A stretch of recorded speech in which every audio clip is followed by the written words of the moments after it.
Hello and welcome to Kim's Cozy Corner. Today I will be doing a pretty large harvest. At least I believe I'll be doing a pretty large harvest.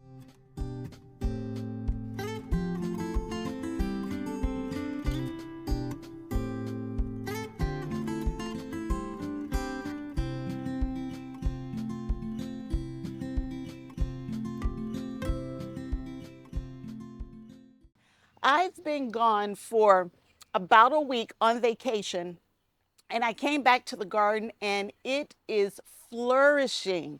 It's just flourishing. I've taken a few video clips to just kind of give you an overview of how the main garden's doing.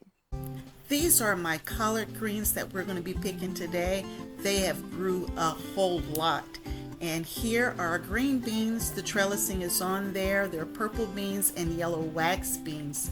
We're now going to move over to my Vego Garden herb planters. There are tomatoes and peppers in here and different herbs. They are growing wonderful. This is my Vego Garden self-watering planter. I have tomatoes in there. Over here are peppers in a GreenStalk that need to be harvested, but I'm not going to have time to do that anytime soon. I'm going to move down to my other GreenStalk. These are all dwarf tomatoes, and in the last week they have just flourished. This GreenStalk has a variety of things. In general, everything just looks amazing. There are peppers in this GreenStalk here. And then we're going to move over to the other side of the garden. And these are blackberries. Look at all the berries on that bush there. These are some flower GreenStalks in the background here. We're going to move on around here to where I have peaches growing. There are a few peaches on the tree here, looking good. This next area coming up is one of my metal raised beds where I have peas and carrots and herbs growing in here. We are harvesting peas already off of this trellis back here. Everything's just growing nicely. And now I'm trying to show you an overview of the garden in its current state for early June. So you can see GreenStalks and raised beds and fire rings and metal raised beds. Just a lot of different types and methods of growing, and everything's lush and it looks good. Everything's full. I mean, look at these potatoes. I mean, they are so full and lush. Moving on around to where I have all of this cattle panel trellising and all of the other things in the garden. We're now going to try to focus in on the grapes so you can see all the little grape clusters on this trellising system here. The rain, the weather, everything is just making for a wonderful garden this year. Here's just another overhead view of the garden from the other side. So it's just beautiful, and I just wanted you to see how well everything's really doing this year. So if I stand in the middle of my main garden and I just do a 360 and just turn all the way around, look at all of these foods, fruits, and vegetables that are growing so nicely so early in an Ohio garden season. I know the day is a bit rainy, but you can see all of the amazing vegetables. Here's some cauliflower and some cabbage and some broccoli with rain-drenched leaves. And moving on over from there, you'll also get to see some raspberries growing in my beds. And not only am I growing fruits and vegetables, but the flowers. Look how gorgeous the flowers are this year. Next to the flowers are my sweet potatoes that I just put in the ground 24 hours before this video was taken. And lastly are blueberries on my blueberry bush in the back here. Doesn't it look good? I mean, like really, the garden is on point and everything is thriving, it's getting big, it's getting lush, and we need to harvest some of those cool season crops. And so we're gonna do a pretty large harvest today. We're gonna harvest collard greens, turnip greens, broccoli, maybe some cauliflower, kohlrabi for sure, carrots, Oh my goodness, there's just so much. I can't even name everything. And there will be a very small potato harvest in here as well. So let's just jump in and start harvesting everything. Now today is overcast and it might rain, so I'm going to have to try to move through this pretty quickly so that the rain doesn't shut us down. So let's just jump on over and start harvesting. Let's do the collard greens first. So the first thing that we're going to harvest are going to be these collard greens here. And I like to pick my collard greens when they're young and more tender. And when I'm picking my collard greens, I like to go ahead and cut them before I take them inside and wash them. So you just break them back at the end of the leaf. I don't like the stems, so I leave the stems behind. And if you want bigger collard greens, you can let them grow and get massive and you can take the whole plant.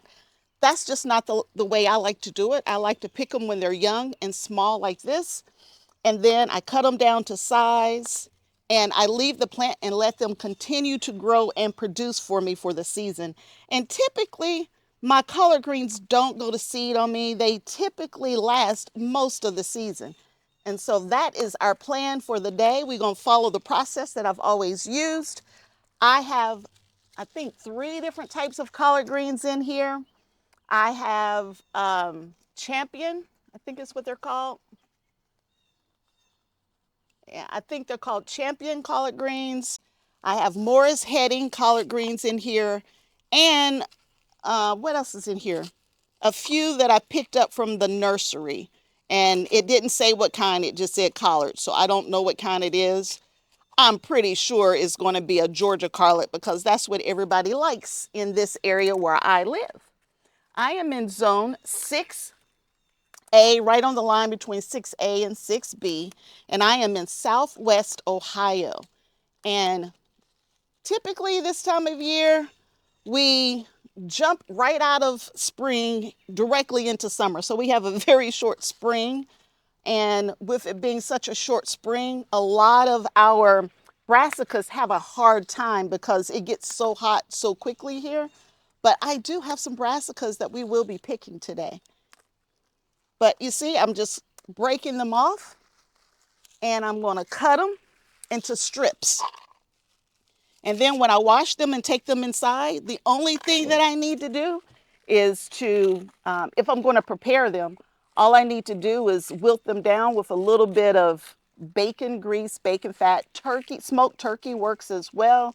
And you just cook them down and that's it. A little salt maybe, seasoned to taste. And that's how you eat collard greens. If you're going to preserve your collard greens, to preserve your collard greens is also very simple. You can freeze your collard greens, and to freeze your collard greens, you're going to just wilt them down just a little bit. So in other words, you're going to blanch them. You blanch them, put them in whatever container, Ziploc bag, whatever you're going to put them in, and you can freeze them. I have taken my collard greens and I have canned my collard greens before. To can your collard greens, though, you're going to need a pressure canner. You cannot do water bath canning for collard greens. They need a higher temperature than a water bath canner can get it. So that's a couple different methods there to preserve your collard greens. And I'm going to be out of town again, another week out of town, 2 weeks back to back. And that's really hard during my gardening season.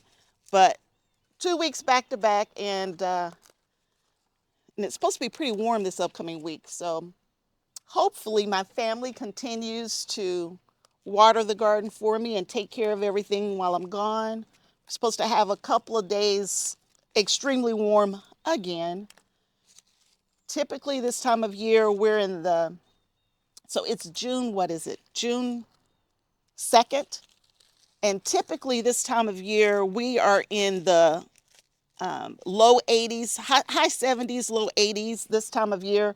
But we will get a day or two here or there ridiculously warm or ridiculously cool. So if you don't like the weather in Ohio, just wait. Give it 15 minutes, it'll change. That's what we like to say around here. So with that unpredictable weather, You just have to be on your toes with everything. See, that's a larger one there, if you like the larger kind. But depending on the weather will determine how I water or how my family will water for me while I'm gone. And you can overwater, so you got to be careful with your watering. You don't want soggy roots on your plants. So think about your weather, think about your soil and your watering methods as you're trying to figure out how much and how often you need to water. There's not one answer. If anybody says, do it this way, it all depends. It depends on where you live. It depends on the weather. It depends on the humidity. It depends on what you're growing in. There are a lot of factors that go into how often you need to water.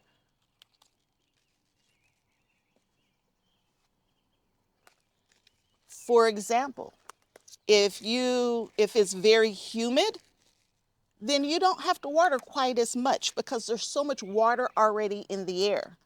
But if it's a very dry area, I find when it's very dry, when the air is very dry, I have to water more often because that dry air is pulling that moisture right out of your plants. So it all depends.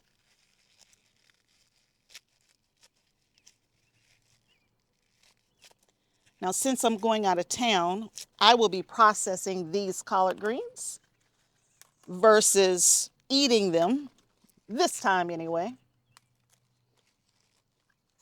For those of you who are new to my channel, I grow all of my own food.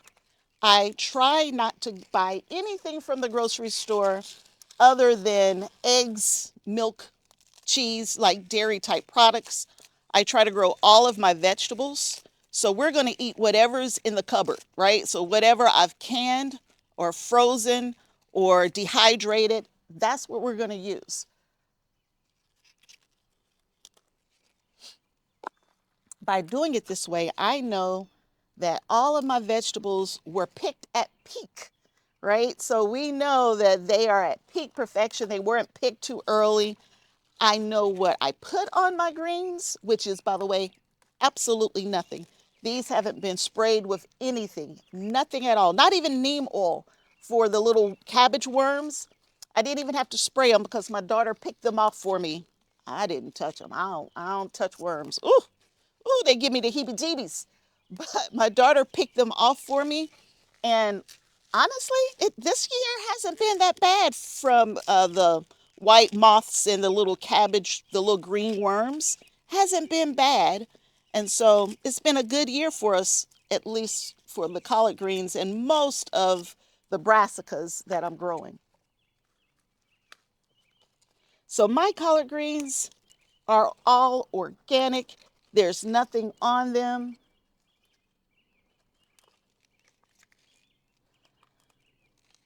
I had someone ask me if you can grow collard greens in a GreenStalk. This is what, 5 tiers? Yep, 5 tiers of collard greens. And I have this GreenStalk in, I think, just 2 places in the garden, 2 small places in the garden, one in my main garden and one over at the neighbors. So if you're new here, I also plant the garden over at my neighbors for them, providing them with foods so they can have nutritious foods and not have to pay for this expensive stuff at the grocery store. And anything extra over there, I get to bring back to my house. And so that's how I get to that year's supply between the 2 gardens put together. But I have a small amount of collard greens over there. Now, it's interesting because it's an older couple that lives over there, and husband and wife, and they used to manage their own garden.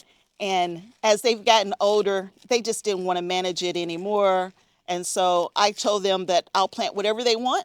I grow it from seeds for them, and I just make sure I'm planting what they want. But they have way more beds than what they need. So I get to put some things that I want in some of the beds that they might not normally eat. And that was the collard greens. So I think it was the wife had heard of collard greens, but the husband had not. And now they're eating collard greens as well. And so it's just interesting to see someone who's never had collard greens and then they taste it for the first time. And they're like, where have you been my whole life? I didn't know I was missing out on such a delicious green. Um, I can't remember if it was the husband or the wife that was trying to explain what they thought that they were going to taste like before they tasted them. They was like, does it taste like spinach? And I'm like, no, it does not taste like spinach. But it's such a wonderful couple, and I am enjoying helping them grow their own food. I actually put 2 green stalks over in my neighbor's garden this year. And I watched my neighbor go out with his plate to pick his dinner. He'll go out and pick everything he needs for a nice salad. And so they are just loving it, loving it, loving it. Now, all of these collard greens, except for I think 6, I grew from seeds. Either I started them from seed right here in this green stalk. Now, that one doesn't look good.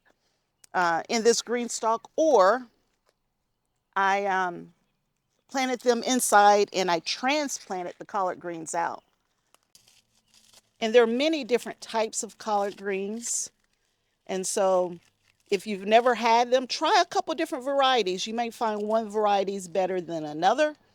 The texture of the varieties differ. So if you want a thicker, meatier, at least that's what I call it, a meatier collard green, then you might want the Georgia collard green. My favorite is Morris Heading collard greens, but I had a few issues with mine this season, so my seeds may be getting a little old. And I tried the Champion this year for the first time, so that's a new one for me. Some of these in the top were some of the first ones. I transplanted these out. These, I believe, are the Champion, and they're a little thicker. But we will give it a try this year and see what we think about them. And yes, I'm picking these almost clean, and they will come back. They will come back, and we will keep picking on these for the rest of the season until they go to seed anyway, or until they're completely infested with bugs. And at that point in time, I call it quits and I'll plant something else. All right, so there's our first basket of collard greens, and I am going to pick in one of the 2 other spots. So this is going to be a pretty nice harvest. When I take it inside, I will soak them in cool water. Sometimes if I think there are worms on there, I'll put them in salt water, and that'll make all the worms float to the top, and it'll kill any worms that are in there so you can get all the worms off. But I don't have any worms on here that I saw as I was going through them, so I'm just going to wash them in cool water many, many times to make sure there's no dirt and debris and other kind of stuff on it. But the one good thing about the GreenStalk, there's no dirt, there's no splash up from the rain or anything like that. So these are very clean, but I'm going to mix them with some that's in a raised bed that I'm expecting to be a little dirty. But just wash them up really good before you eat them, and then you're good to go. So let's move over and pick the rest of the collard greens, and then we'll move to something else. I'm not even going to bring my stool over here because there's not many over here. I think there's, 6 plants, and that's all, so we should be good. I should be able to stoop for that a little bit of time. But these are growing very nicely. We did get rain last night, so these plants actually look really good. Boy, these collards look good. Now these are from the nursery. So I did purchase these from the nursery, and it just says collard greens. I don't know what kind of collard greens they are.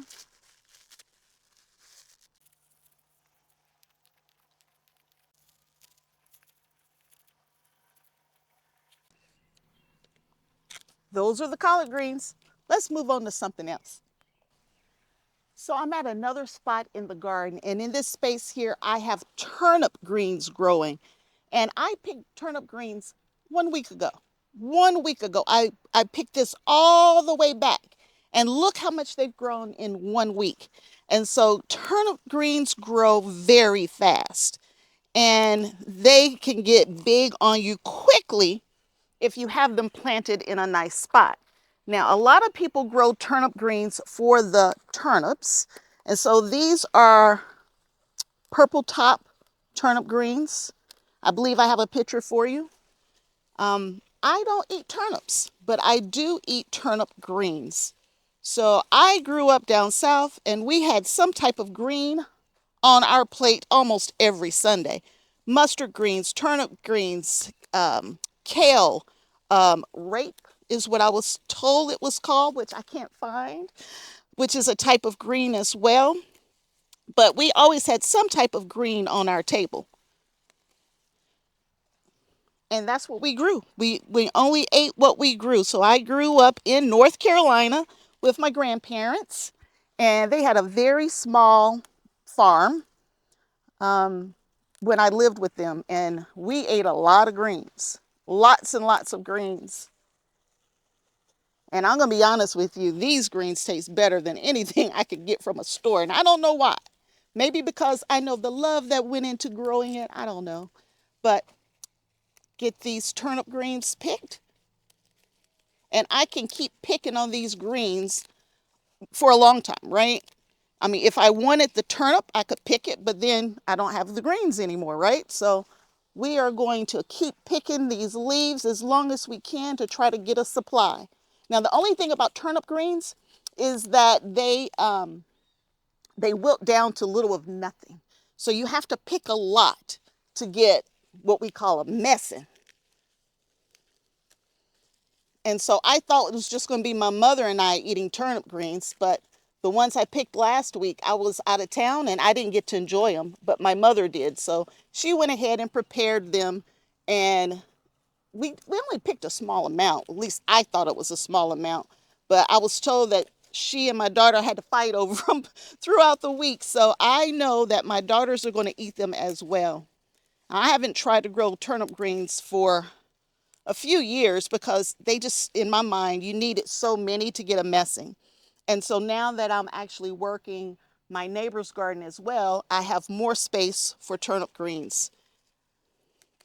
What else? Turnip greens, you cook them the exact same way you do a collard green or mustard green. Kale can be cooked this way as well. What else about a turnip green? Preserving, same way. You just blanch them and put them in a freezer bag, or you can pressure can them. I clean them the same way. So all your greens, you pretty much do the same. You do the same thing for all your greens. I got a tree growing. We cannot have a tree in this space. This tree gotta go. Now, last week I picked these greens just because they were blocking my cucumbers, which I'm going to have growing on this trellis right behind me here. But I planted them after I planted the collard greens, and so they were really short, and the collard greens was blocking the sunlight. But now we're going to break them all the way down again. So now the cucumbers back here can get a little sunlight. Once they get up on the trellis, they'll be fine, but we got to give them a little sunlight away from these collard greens to get them started. Uh-oh. It's raining on me. We're going to keep going as long as it don't get bad. But it is raining.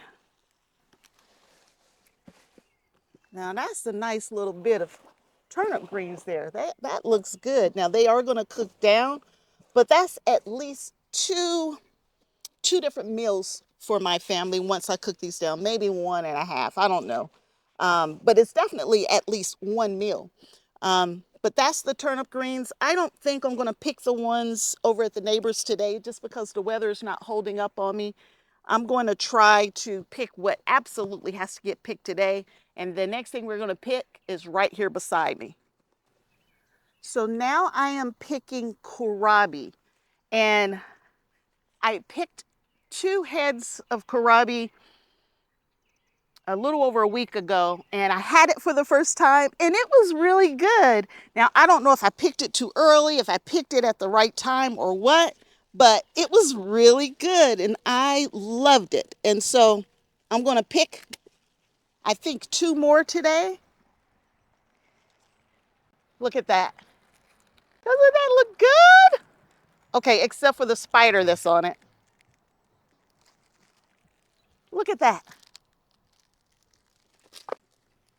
Now this one, hopefully I didn't leave it in too long. It's got some weird stuff on the side of it, but there's another head of kohlrabi.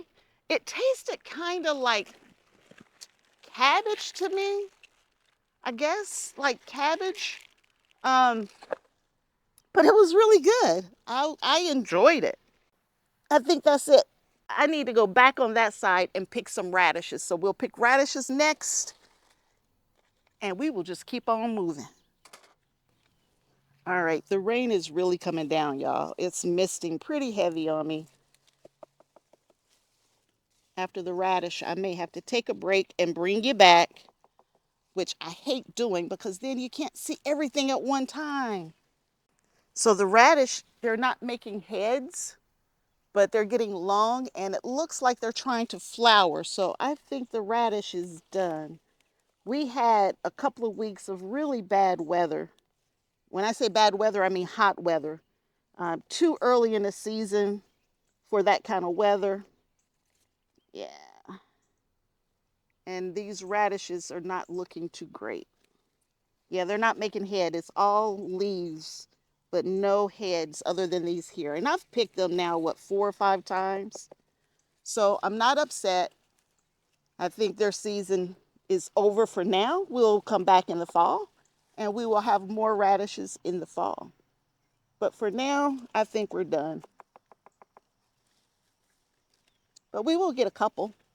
So it's not a complete loss.